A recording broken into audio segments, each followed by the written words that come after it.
Two spirits entwined with one another travel to find the truth of their past. A young Hiroko dies in a bus accident before meeting the girl of his past, only to find his spirit infused with that of Ryo in another universe. It is now up to Ryo to find the truth of his past. A young Hiroko and Mai-chan hold hands, promising to meet each other soon. These fond memories linger in the thoughts of an adult Hiroko who dies in a serious bus accident. In the kingdom of Beltrum, Ryo recovers from a fever, not understanding if he is Ryo or Hiroko. Receiving visions of the past related to both Haru and Ryo, Ryo shakes off the idea of having the spirit of Hiroko and focuses on avenging the murder of his mother. A group of men carry a large mysterious sack and place it in Ryo's house, which later turns out to contain the kidnapped Princess Flora. Ryo saves Her Highness from the kidnappers and receives appreciation from the royal family.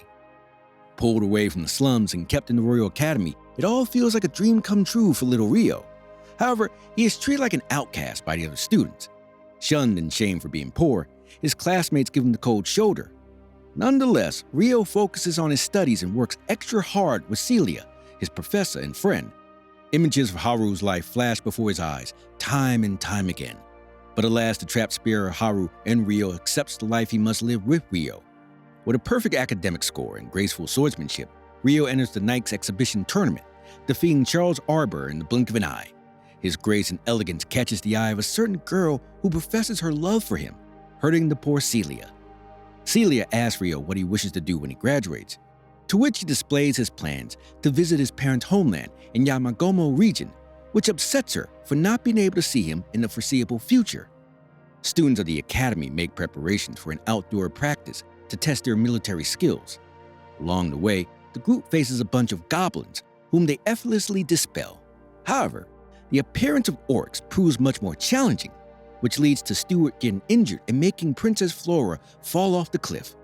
Ryo comes to her rescue, but gets blamed for making her fall instead. Ryo defends Princess Flora from a giant monster using advanced spirit arts and disappears from the group. He later meets Celia and bids farewell to the one person who always believed in him. Thus, he decides to begin a new adventure. Ryo arrives at the kingdom of Galark in 3 days and spends his time reminiscing about his nostalgic past. Exploring the Mandi market and getting a warm welcome, better than the one he got at the kingdom. After buying supplies and food, Ryo journeys forward before being stopped by a young beast child who intends to kill him. Subduing the child, Ryo releases the magic collar around her neck, which controls her. Free from pain, the child introduces herself as Latifa, who had been enslaved by her so-called brother. She joins his quest, where he later discovers her to also possess a spirit from Earth that had been involved in the same bus accident as him.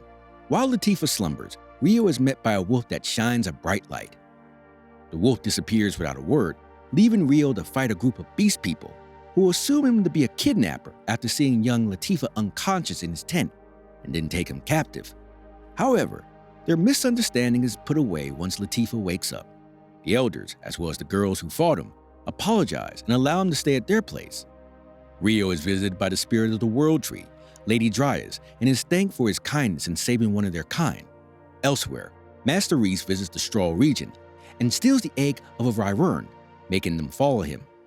Reese camps near a forest and orders his companion to take care of the egg and to run if any danger comes his way.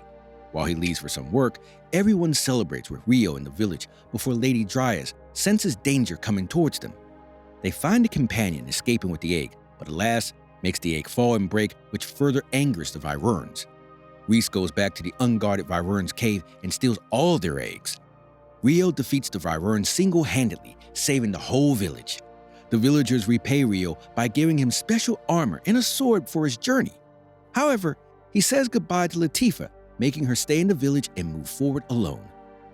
Ryo gracefully travels forward and comes across a village where he meets the village elder, Madame Yuba, who turns out to be his grandmother.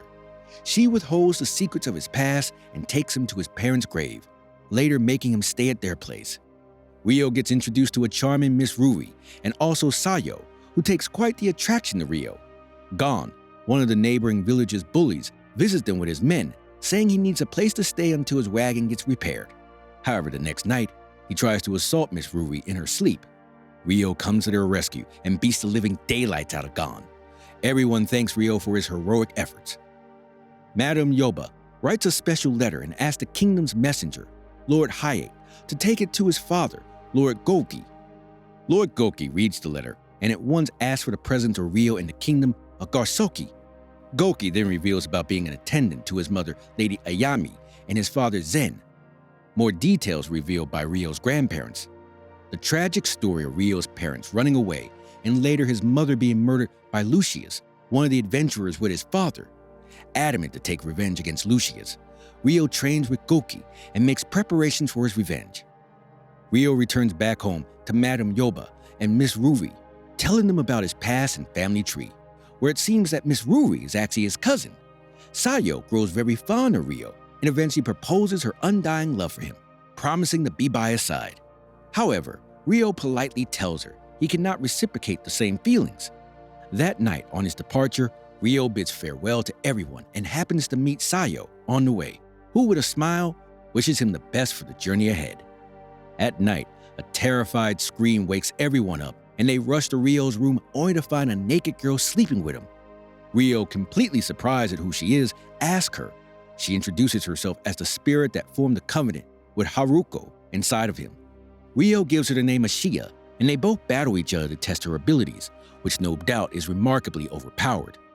Ryo, along with Ashia, pays a visit to the kingdom to find Celia, but his world is shaken when he finds out that Lord Charles will be marrying a very sad and distressed Celia. With the help of Ashia, Ryo finds a way to Celia's room, making his former teacher embrace him with a heartfelt hug. Tears in her eyes and a broken heart, she tells Ryo to leave and lies about being ready for her marriage with Lord Charles, even though Ryo knows otherwise. The next day, Ryo snoops around to find out the real cause behind the marriage, and it turns out to be for political reasons, to strengthen ties with the Proxia Empire. Celia leaves her tent, dolled up from head to toe, looking absolutely stunning. Ryo gets Ashia to find out Celia's heart still desires him, which it does, and for the sake of his first love, Ryo charges to stop the wedding. Like a raging bull, Ryo charges through the row of guards and seizes Celia with a knife around her throat, threatening to kill her. Ryo communicates with Celia via telepathy, asking again if she wishes to be saved, to which she happily agrees.